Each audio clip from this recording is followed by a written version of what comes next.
নমস্কার, আপনাদের সবাইকে স্বাগত। ভারতের জাতীয় নিরাপত্তা উপদেষ্টা অজিত ডোভালের রাশিয়া সফর।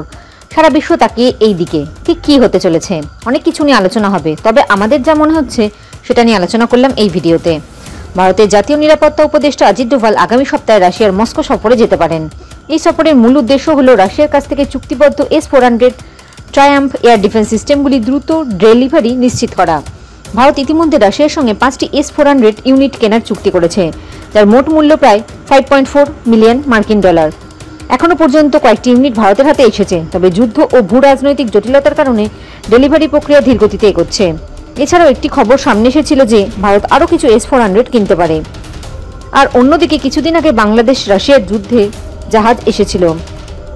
বাংলাদেশের পরিস্থিতি খুব খারাপ জায়গায়। এই পরিস্থিতিতে অজিত ডোভালের সফর অত্যন্ত গুরুত্বপূর্ণ বলে মনে করা হচ্ছে। তিনি শুধু প্রতিরক্ষা বিষয়ে নয়, বরং দ্বিপাক্ষিক কৌশলগত অংশীদারিত্ব, আঞ্চলিক নিরাপত্তা এবং আন্তর্জাতিক ভূ রাজনীতির দিক থেকেও রাশিয়ার সঙ্গে গুরুত্বপূর্ণ আলোচনা করবেন। S-400 সিস্টেম ভারতের বায়ু প্রতিরক্ষা ব্যবস্থায় এক নতুন মাত্রা যোগ করেছে।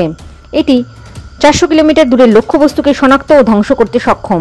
ফলে এই প্রযুক্তি চীন ও পাকিস্তানের মতন প্রতিদ্বন্দ্বীদের মোকাবিলায় ভারতের কৌশলগত সক্ষমতা বহুগুণে বাড়িয়ে দিচ্ছে। এই সফরের মাধ্যমে ভারত রাশিয়ার সম্পর্ক আরও শক্তিশালী হবে বলে আশা করা হচ্ছে। জয় হিন্দ, জয় জওয়ান, জয় কিষাণ।